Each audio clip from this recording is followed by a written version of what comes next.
한 분의 권사님께서 저에게 오래전에 와서 고민을 얘기한 적이 있었습니다. 그 권사님은 자녀가 고3 학생이었었어요. 고3 학생이었는데 어느 대학에 가야 할지 참 기도하면서 찾고 있었습니다. 그러던 가운데 이 대학이 좋을지 저 대학이 좋을지 여러 가지 선택하지 않습니까? 그래서 잘 선택하지 못해서 소위 말하는 신령한 목사님이라고 말하는 분들에게 가서 기도를 받았습니다. 그래서 이것저것 찾아다니면서 기도원을 찾아갔다는 것이죠. 그래서 정말 다 답이 같았으면 좋겠는데 문제가 있었습니다. 답이 다른 거예요. A라는 분은 이 대학이라고 하고 이 대학이라고 하고 B라는 분은 저 대학이라고 하는 거야. 그러니까 어떻게 해야 돼요? 이 곤란한 것이죠. 이것을 해야 될지 저것을 해야 될지 모르는 것입니다. 그러니까 본인이 원하는 것은 여러 가지 대학을 준비하고 있는데 어느 대학을 가야 할지 알고 싶었던 것이죠. 정확히 말하면 어느 대학을 원서를 내야지 내가 이 아이가 합격할 수 있습니까? 이 미래를 좀 알고 싶었던 것이죠. 그런 예언을 듣고 싶었던 것이에요. 그런데 이 답이 틀려버리니까 어찌할 바를 몰라서 저를 찾아왔습니다. 그래서 제가 그런 말을 했죠. 권사님, 제가 기꺼이 예언해 드리겠습니다. 그런 일이라면 저에게 오십시오. 제가 전문가고요. 제가 정확하게 그래서 예언이라는 말은 좀 그렇지만 예언해 드리겠습니다. 걱정하지 마십시오. 이렇게 했습니다. 제가 뭐 신령해서 예언을 하겠습니까? 예언의 말씀을 미래를 예측하겠습니까? 전혀 그렇지 않습니다. 사실 대학 입시에 관련해서는 누가 정확히 제일 잘합니까? 담임 선생님이 제일 잘 알아요. 담임 선생님이 그 학생의 수준이 얼마나 되는지 정확히 알아요.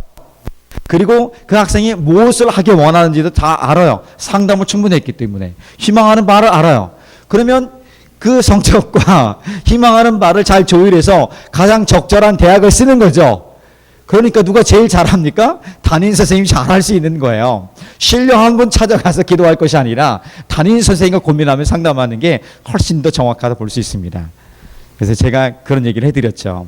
다음에 딴 데 가지 마시고 저에게 오시고 그리고 담임 선생님 가면 정확히 그것을 찾아드릴 수 있습니다. 얘기하죠. 보통 요즘에는 수시를 6장을 쓸 수 있습니다. 그러니까 정시는 3장을 쓸 수 있고 수시는 6장을 쓸 수 있는데 6번의 대학을 넣을 수 있는 거예요. 그래서 2장 이렇게 나눕니다. 2장은 자기가 안정권으로 좀 가고 싶은 것을 이렇게 지원하고 2장 정도는 가고 싶은데 조금 약간 높은 데 있지 않습니까? 그러다 한번 해보지 않아요. 보통 우리가 밑줄에 본전이니까 좀 해보도록 해요. 그 2장은 이래나 저래나 좀 그래도 합격할 수 있는 정말 내가 좀 확실하다 그런 쪽이 좀 내는 경우들이 있습니다. 물론 항상 동일한 것은 아니고요. 보편적으로 그렇게 대학 입시를 준비합니다. 자, 그러면 어떻게 합니까? 자기 성적에 대한 분석이 정확하면 돼요. 내 성적이 지금 1, 2, 3학년 때까지 왔던 성적 이 정도입니다. 정확히 인식을 하고요. 내가 가고자 원하는 것이 무엇인가를 정확히 알아야겠죠. 또 내가 원하는 것이 어떤 것인지 정확히 파악하고 그 부분에 대해서 방향을 맞추다 보면은 자기가 가야 할 것, 한번 도전해 볼 것, 아니면 안정적으로 내가 지원할 것, 이것들이 생겨지게 되는 것입니다. 이게 예언입니까? 아니죠. 철저하게 그런 거죠. 그러니까 이런 부분에 대해서 우리가 많이 헤매는 경우들이 있습니다. 신령한 분이 뭔가를 한다고 합니다. 예언을 한다고 그래요. 정말 그럴까? 하나님이 말씀하신 예언은요, 하나님 말씀 안에서 이루어지는 거야. 특별히 오늘 우리가 읽었던 본문 고린도전서에서 얘기하는 14장의 말씀은요, 이 14장의 말씀은 철저하게 하나님 말씀 안에서 이루어지는 것을 보게 됩니다. 우리가 꿈도 꾸고 어떤 것들 보게 됩니다. 그런데 그것은 이미 벌써 하나님이 우리 안에 말씀으로 기억하게 하는 것들이 있습니다. 그래서 누군가를 향해서 누군가가 재확인해 주는 경향들이 많습니다. 그래서 하나님 말씀이 우리를 위로하고 격려하는데 이런 부분이 일어날 것들에 대해서 미리 하나님 예비하게 하시고 그런 부분에 대해서 하나님 누군가를 통해서 확인해 줍니다. 그 부분이 하나님 말씀 안에서 이루어진 예언들이죠. 특별히 고린도전서 14장에 나오는 이 예언은요, 우리가 읽었지만 권면과 위로와 혹은 어떤 상황에 대해서 우리의 어떤 당면한 상황들이 있습니다. 교회가 당면한 어려움들이 있습니다. 아픔들이 있을 수 있어요. 곤란한 상황들이 있어요. 이때 어떻게 할 것인가? 어떻게 하는 것이 지혜로운 선택인가? 이런 상황에서 무엇을 해야 하고 무엇을 하지 말아야 될 것인가? 힘겨워도 무엇을 견뎌낼 것인가? 이렇게 말씀하는 권면과 위로 그리고 지혜와 통찰을 주는 이 말씀인 거예요. 이것을 예언이다. 이렇게 사도 바울이 얘기하고 있는 것입니다. 그러니까 이것을 가만히 보면 그 당시에 있었던 오늘날의 설교와 비슷한 거예요. 설교라 볼 수 있는 거예요. 설교를 통해서 하나님 말씀이 이렇게 각자의 삶을 위로하고 격려할 뿐 아니라 그 삶에서 회개하고 돌이킬 것들, 그리고 돌이키는 것뿐 아니라 다시 한번 도전하고 새롭게 일어나야 될 것들, 달려갈 열정들을 하나님 불어넣어 주시는 것이 바로 오늘 본문에서 나오는, 고린도전서에서 나오는, 전체적으로 나오는 예언의 말씀이다, 이렇게 말씀해 주고 있는 부분이죠. 그래서 이것을 잊지 않고 우리가 좀 접근할 필요가 있습니다. 그래서 우리가 이 말씀을 통해서 바울이 무엇을 얘기하는지 좀 알아야 합니다. 보통 우리가 선수들이 있으면 선수들을 지도하는 코치가 있습니다. 아무리 유능한 선수라 할지도 코치를 제대로 만나지 못하면 그 기량을, 역량을 최대한 발휘할 수가 없어요. 코치가 하는 역할은요, 그 선수가 듣기 싫은 이야기를 해요. 듣기 좋은 얘기도 하지만 듣기 싫은 얘기를 할 수 있는 사람이 코치예요. 그리고 보지 못하는 것들을 보게 하는 것이 코치 역할이에요. 하기 싫은 일들을 하게 하는 것이 코치예요. 코치가 그런 역할을 하더라고요. 바울은 오늘 그런 영적인 코치로서, 영적인 아버지로서 고린도 교회 성도들에게 그들이 듣기 싫어하는 것들, 하고 싶지 않은 것들, 그리고 보지 못하는 것들에서 정확히 말씀해 주고 있는 부분입니다. 그 첫 번째 이것입니다. 한번 따라해 봅시다. 보기에 좋은 것보다 알아들을 수 있는 것이 좋습니다. 보기 좋은데 이게 뭔 소리인지 몰라요. 화려하고 뭔가 신령한 것 같은데 이게 뭔지 몰라요. 그것보다 알아들 수 있고, 알아들어야지 이해할 수 있고, 이해해야지 우리가 깨달음도 얻고 새로운 도전도 할 수 있고 새로운 위로와 격려를 받을 수 있는 차원으로 나갈 수 있는 거야. 그래서 보기 좋은 것보다는 알아들을 수 있는 것, 이해할 수 있는 것이 먼저 우선이다, 이것을 말씀해 줍니다. 자, 오늘 1절 말씀을 다시 한번 우리가 읽어볼게요. 자, 이렇게 말씀합니다. 시작. 사랑을 추구하며 신령한 것들을 사모하되 특별히 예언을 하려고 하라. 자, 사랑을 추구하며, 사랑을 열망하며, 사랑을 갈구하며, 이렇게 말씀합니다. 그 모든 것의 시작은 사랑입니다. 하나님은 사랑이십니다. 하나님의 사랑의 표현이 어떻게 되냐면 예수 그리스도를 모든 죄인을 구원하기 위해서 십자가에 내어주셨습니다. 이것이 하나님의 사랑의 아주 결정이고 최고입니다. 이것이 하나님의 사랑이에요. 그럼 믿음은 뭐예요? 이 믿음은 이 사랑을 믿는 거예요. 하나님 우리를 이처럼 사랑한다는 것을, 내가 너를 죽기까지 사랑한다, 했다, 하고 있다, 할 것이다 라는 이 사랑을 믿는 것이 믿음이에요. 오늘 우리의 믿음은 바로 그 믿음이에요. 예수 그리스도를 통해서 하나님 보여주신 사랑을 믿는 것이 우리 믿음이에요. 자, 믿음은 그렇고, 그 믿음을 말미암아, 이 사랑으로 나타난 믿음을 말미암아 우리는 영원한 생명, 아니 영원한 생명뿐 아니라 오늘 이 땅을 행복하게 풍성하게 잘 살 수 있다, 이렇게 소망 중에 소망을 품고 살아갈 수 있는 길이 열리게 된 것입니다. 그래서 믿음, 소망, 사랑 중에 가장 위대한 것은 사랑이라고 한 이유는 사랑이 이 모든 것을 가능하기 때문에 그런 것이에요. 사랑은 모든 우리 삶에, 우리 믿음의 소망의 근원이 되어지고 우리의 영적인 은사조차도 사랑이 근원이 되는 거예요. 근본이 되는 거예요. 능력의 근원은 사랑이다, 이렇게 말씀하고 있는 것입니다. 그래서 사랑을 추구하라, 갈구하라, 하나님의 사랑을 구하라, 이렇게 말씀해 주고 있습니다. 그러면서 이어지는 말씀이 뭡니까? 자, 다시 한번 볼까요? 사랑을 추구하며 다음에 나오는 것이 신령한 것들을 사모하되 특별히 예언을 하려고 하라. 신령한 것들, 이것은 영적인 은사들입니다. 영적인 은사를 어떻게 하라? 열망하라, 간절히 구하라, 이런 말씀하고 있는 거예요. 영적인 은사를 구하는 열망이 없으면, 열정이 없으면 오늘 내 삶에, 내 신앙생활에 약간의 좀 문제가 있다, 아니 심각할 수도 있다. 열정이 없으면요 실패할 가능성이 굉장히 큽니다. 실패한 사람들의 공통적인 특징은 열정이 없다는 거예요. 자, 그러나 실패의 자리에서 열정 있는 사람들은요 언제든지 일어날 수 있는 가능성들이 있다는 것입니다. 이것은 우리 삶이 증명해졌고 내 삶이, 그리고 우리 믿음의 선배들이 그렇게 증명해주고 있는 진리 중에 하나를 봅니다.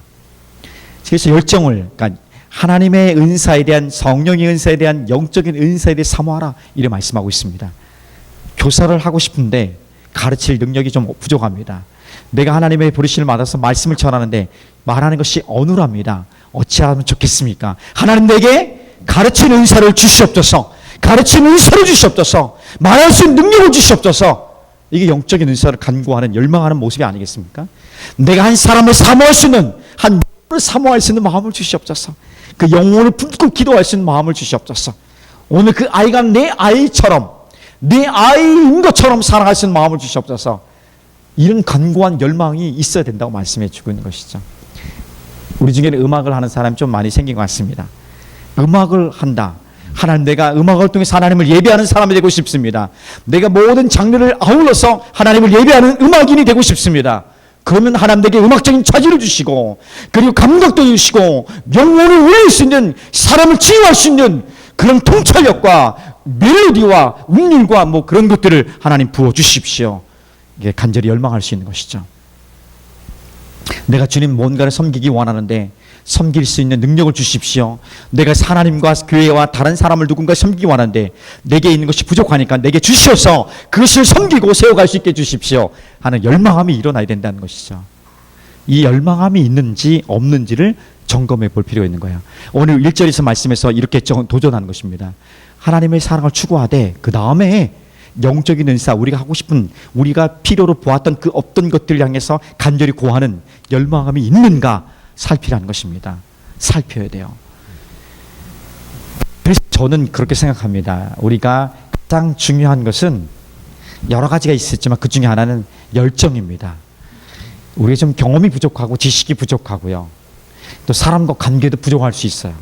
그리고 가진 것도 많이 부족할 수 있어요. 그런데 하나님이 이 열정을 너무 예쁘게 보시는 거예요. 잘 모르는데 그저 하나님을 향한 순전한 마음을 가지고 열정이 무조건 열심히 해봤던 거예요. 아는 척하지 않고요. 그냥 모르는 대로, 몸이 고생하는 대로 그렇게 열심히 해보는 것. 하나님 그 참 예쁘게 보시는 거예요. 그 마음 중심의 순전한 마음의 열정을 높이 평가해 주셨어요. 저는 그것을 20대 30대 때 많이 경험을 했습니다. 나이가 들어서도 그 열정은 잃어버리고 싶진 않아요. 아니, 그 열정이 끝까지 갈 수 있어야 돼요. 그 열정은 곧 우리가 살아있다는 삶의 어떤 증거가, 현실적인 증거가 될 수 있는 것이에요. 나이가 들었던 열정이 식어지는 거 아니에요. 삶이 오래되었다고 해서 꿈이 사라지는 게 아니에요. 하나님이 주신 열망은 오히려 더 간절해지고요, 더 풍성해지고요, 더 넓어지고요, 더 너그러워지는데 그 안에 불타오르면 여전하다는 것이에요. 하나님, 내가 이번에 뭔가를 해봐서 열심히 공부해서 뭔가를 하겠습니다. 착각하지 말아야 돼. 다른 사람들이, 모든 사람들이 내가 공부를 지금 한다고 혹은 공부를 못했다고 착각하지 말아야 될 것이 뭐냐면 오늘 내가 지금이 전부가 아니라는 거예요. 잘하면 넘어질까 조심하고 겸손해야 되고요. 내가 지금 성적이 이런데 형편없을 것이라고 벌써 좌절하고 포기하지 말아야 돼요. 내 인생을 하나님 어떻게 역전시킬지 아무도 모르는 거예요. 그런데 중요한 것은 중요한 것은 열정이 있어야 된다는 거예요. 내가 하는 일에 대해서 열정이 있어야 돼요. 저는 민구가 중학교에 올라와서 공부에 열정이 생길 줄 믿어요. 왜 그런 경험을 했냐면, 확신이 있냐면, 지지난주에 국토 대장정을 3박 4일 동안 갔다 왔대요. 월드비전에서요. 그거 대단하고요. 수목토 갔다 와가지고 엄청 힘들었던 거예요. 그래서 너무 힘들어가지고 이런 얘기를 해요. 공부가 제일 쉬웠어요. 공부가 제일 쉬운 것 같아요. 아니, 중학교 1학년 나이에 그것이 깨달았다는 거는 그 삶이 미래가 보이는 거 아니겠습니까? 할렐루야! 믿으십니까, 민구 형제? 자세 똑바로 하고 다리 내리고. 야, 민구 키도 많이 컸어요. 쿠션이 너무 좋아서 맨날 안고 싶어. 사랑스럽고. 자, 기대감이 생깁니다. 열정이 중요한 거야, 민구야. 우리 모두에게도 마찬가지입니다. 음악 작업을 새로 시작하는 우리, 어렵잖아요. 쉬었다 하니까. 열정. 밤샜던 그 열정, 며칠 샜던 열정 있잖아요. 안 되는 거 되게 하려던 그 마음들, 씨름해봤던, 저도 안 되는 거 되게 하려고 정말 밤새봐서 했던 열정이 있어요. 몸이 고생하지만 그것을 통해서 얻은 것은 평생 있지 않아요. 하나님의 흔적이, 사인이, 함께 하심이 그런 열정 가운데 묻어나게 돼 있는 거예요. 눈이 빛나고 있어요. 좋아. 일어나는 거야 이제.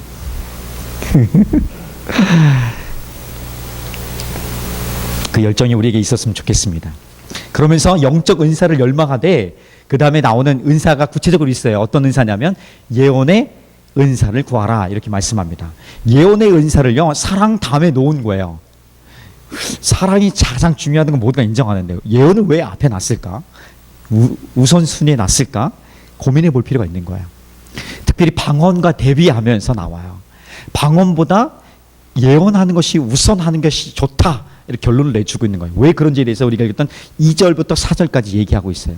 방언은 알아들을 수 없어요. 물론 자기가 기도하는 사람들은 이해할 수 있겠지만, 저도 방언 통역의 은사를 주시옵소서지만 옆에 사람 기도하는데 그 방언을 기도하는데 내가 그것을 정확히 알 수 없더라고요. 내가 안다 그러면 여러분 다 방언을 기도 못할 것 같아. 그래서 그 방언으로 기도하는 것은 누군가가 전체적으로 이렇게 잘 알지 못해요. 하나님과에 대해서, 하나님과의 깊은 관계 속에서 이루어지는 거기 때문에. 반면에 예언은요, 하나님의 말씀이, 하나님의 성경의 말씀들이 우리의 필요에 의해서 우리 각자의 삶의 자리와 직면한 문제들, 교회 공동체가 품고 있는 아픔들, 그리고 죄악들, 이것에 대해서 하나님의 말씀이 선포되어지는 거예요. 그러니까 알아들을 수 있는 거예요.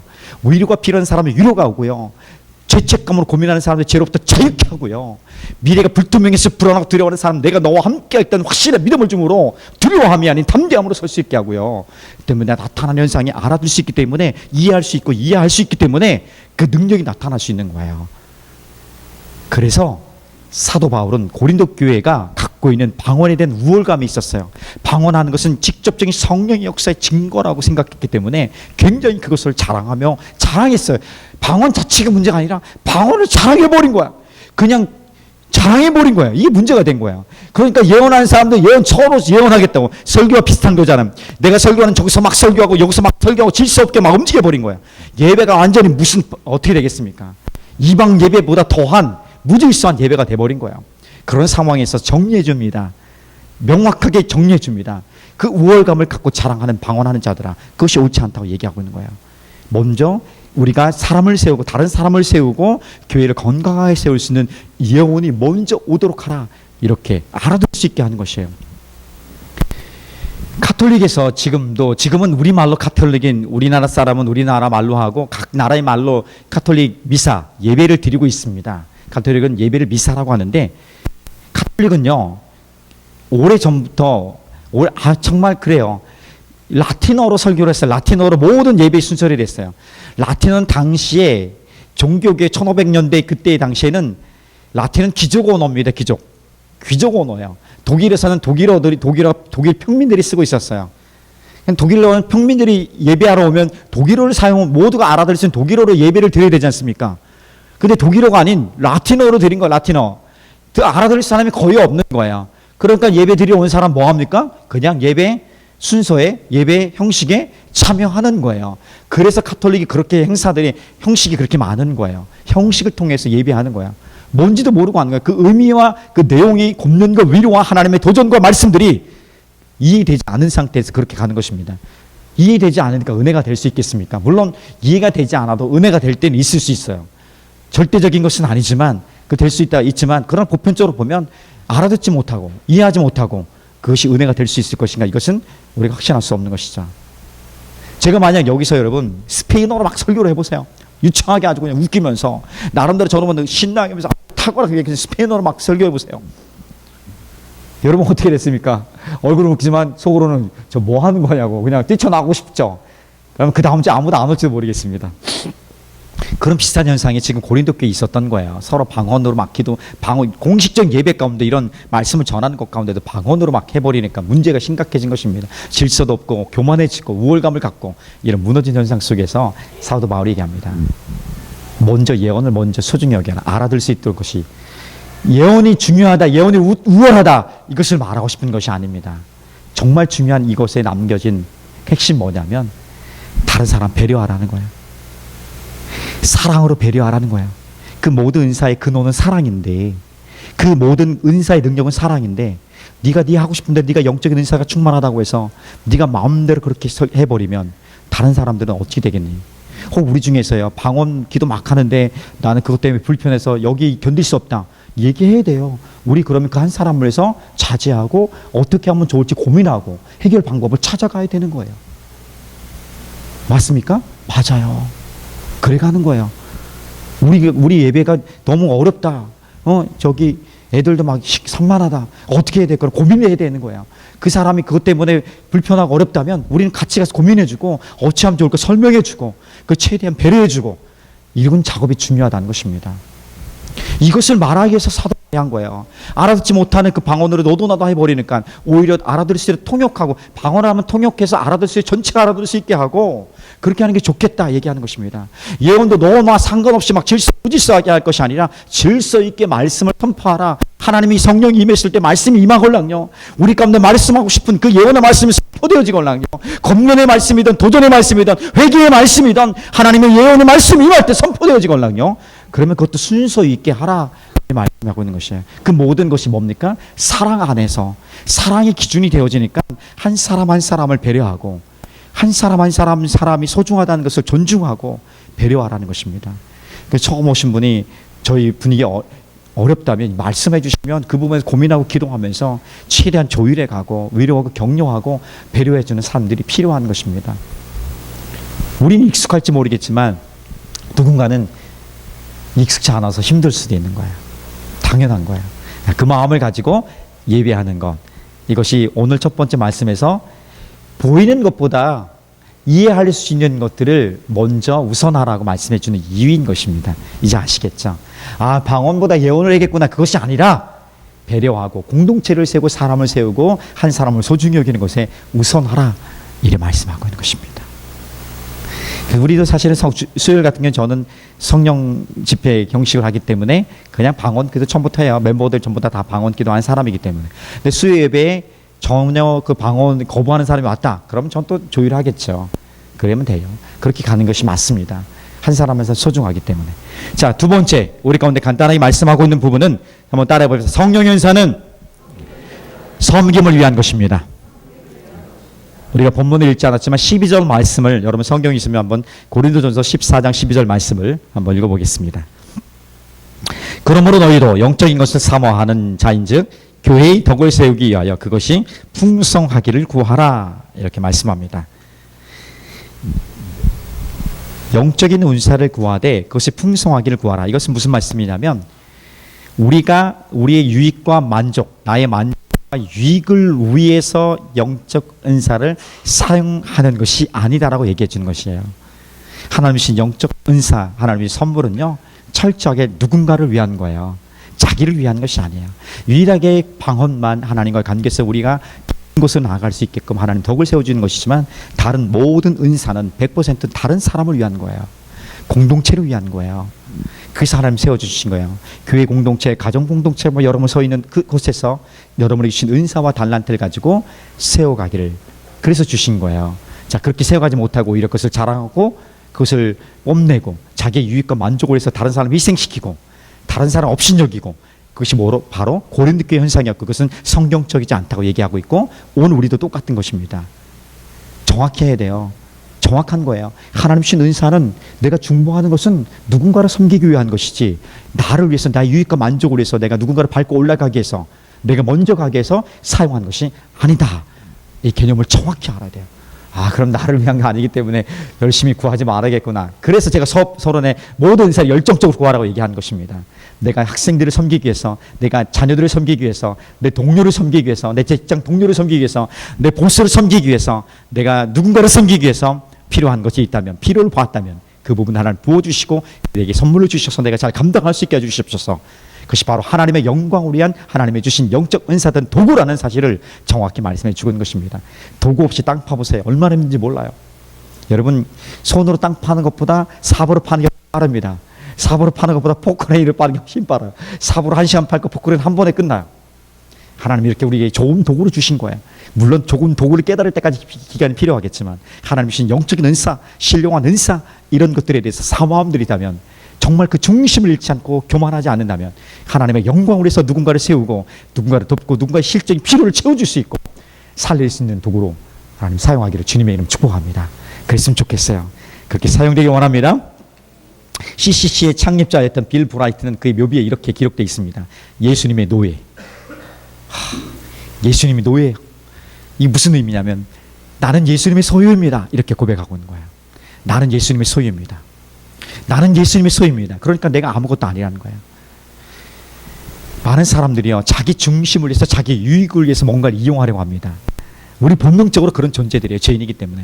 근데 이것을 거슬려 살기를 원하는데, 거슬려 산다는 것은 바로 이것이에요. 예수를 따라가는 삶이에요. 예수를 의지하는 삶이에요. 예수를 닮아가는 삶이에요. 그래서 날마다 죽지 아니하면, 예수님이 십자가에 죽으신 것처럼 날마다 죽지 아니하면 우리는 우리 유익을 위해서 살아가는 존재밖에 안 되는 거야. 그 누구도요.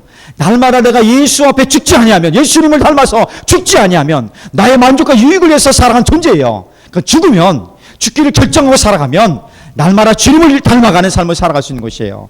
내가 화를 내지 않을 수 있고요. 더 오래 참을 수 있고요. 내가 열정적으로 공부할 수 있고요. 더 헌신하며 희생할 수 있고요. 더 오래 참을 수 있고 더 기다릴 수 있는 넉넉한 마음이 있는 것이에요.